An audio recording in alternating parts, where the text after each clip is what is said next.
Hi, Dad. How was work today? Work was fine, my boy. Did you meet Grandma again as you promised me? Yes, Dad. I hope you had a cool time together with your grandma. Yes, oh, she told me a powerful story too. Again, Father, I now remembered that you promised to tell me a story about the Yoruba Kingdom in United States of America when you come back from work. Please, can you tell me the story now before we start eating? You love stories. Yes, Dad. You know that already. I will not tell you any story today. No, nah, Dad. You don't want your boy to be happy today again. It's your history, boyo. Okay, I will tell, but you have to tell me the story that Grandma told you. That's not a problem, Dad. I will tell you the story that Grandma told me. Okay, here is the story of Oyotunji, a Yoruba West Africa kingdom in United States of America. Oyotunji African Village is a village located near Sheldon, Beaufort County, South Carolina, that was founded by Oba Afuntola Osagiman Adelabu Adefunmi in 1970. Oyotunji Village is named after the Oyo Empire, a pre-colonial Yoruba kingdom lasting from the 1300s until the early 1800s in what is now southwestern Nigeria. The name literally means Oyo returns, or Oyo rises again, or Oyo resurrects, referring to the African Yoruba kingdom of Oyo, now rising in a new form near the South Carolina seashore. Oyotunji Village covers 27 acres 11 hectares and has a Yoruba temple which was moved from Harlem, New York to its present location in 1960. It was originally intended to be located in Savannah, Georgia, but was eventually settled into its current position after disputes with neighbors in Sheldon proper, over drumming and tourists. However, Efuntolaadefumii founded Oyotunji during the slave trade era. Many Africans were taken as slaves abroad. While going, some left with their culture and tradition which they continued within the foreign land where they found themselves. They continued with the culture and tradition of their fathers so as to maintain their identity. The Yorubas in slavery are among the Africans that maintained their culture in the strange land, and it was handed down to their children from generation to generation. Many of their children, after the abolition of the slave trade, have married children of their former masters, thus having children of mixed blood. That notwithstanding, they still carry on with their African culture in the foreign land, since most of them cannot trace their route back to Africa. The Yoruba culture has been one of the prominent and most celebrated one throughout the world till date. In the faraway United States of America, there is a Yoruba community named Oyotunji African Village. It is located near Sheldon, Beaufort County, South Carolina. Oyotunji is regarded as North America's oldest authentic African village.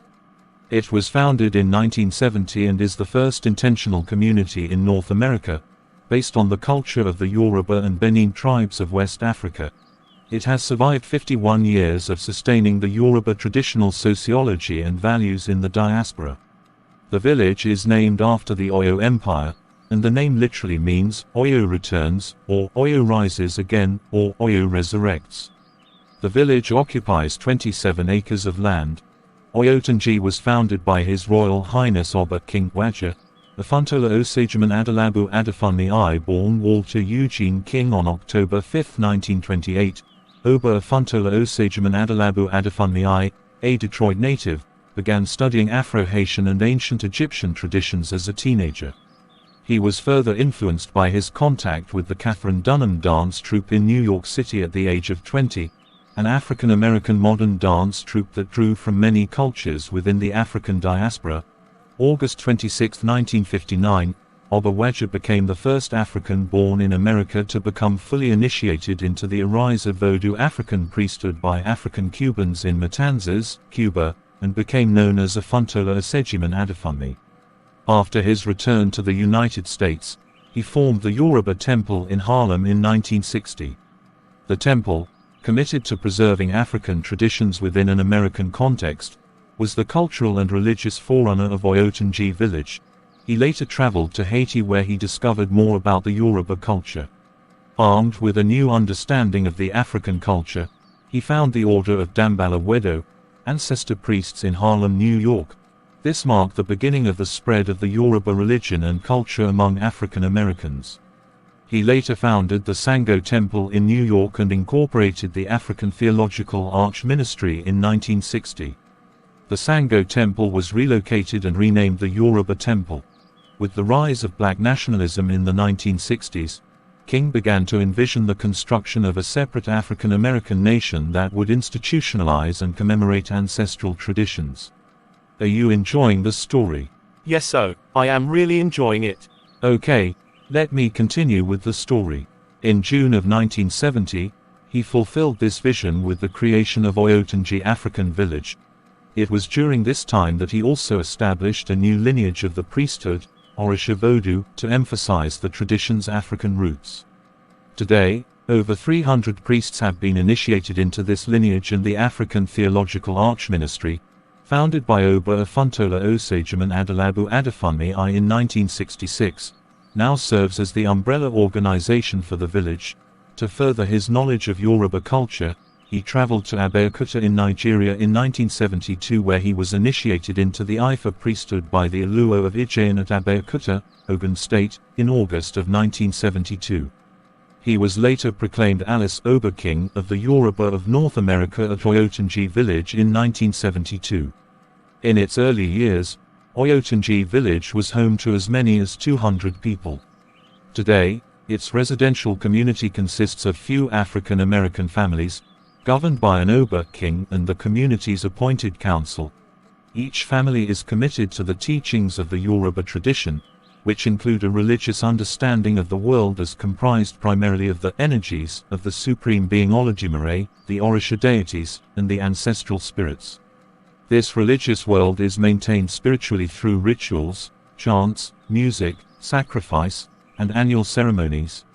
Oba Afuntola Osagiman Adefunmi passed away on Thursday, February 10, 2005 at Oyotunji African Village in Beaufort County, South Carolina. Since Adefunmi's death in 2005, the village has been led by his son, the 14th of 22 children of Oba Afuntola Osagiman Adefunmi. Till date, the Oba title is referred to as Oloyotunji of Oyotunji. Did you enjoy this story? Yes, Dad, I truly love this story. Like father, like son. I loved history very well when I was growing up too, so I am not surprised that you want to be a great historian. Ooh, now I know why I love history so much. Let me tell you the sweet story from Grandma. I am listening to you, my historian son. Here is what Grandma told me about Emperor Menelik II.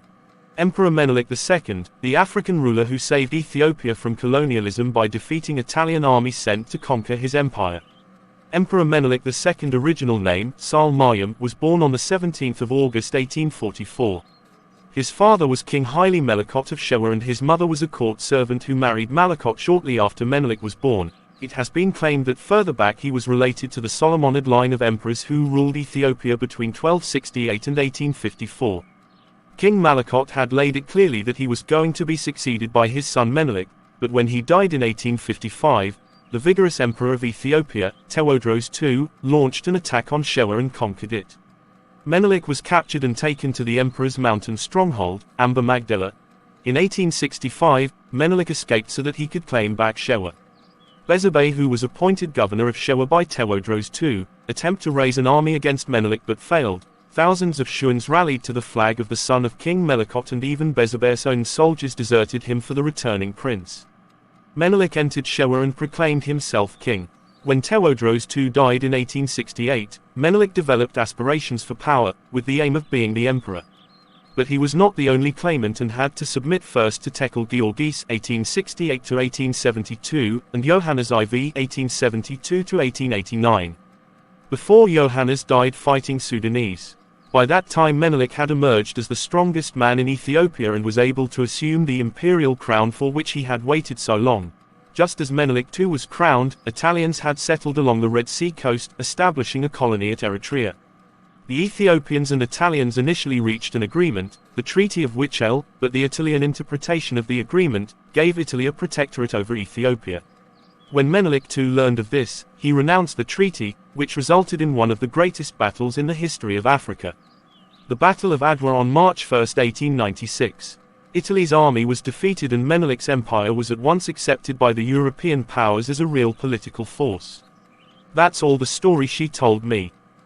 I love the story. Let's pray and eat, so we can eat.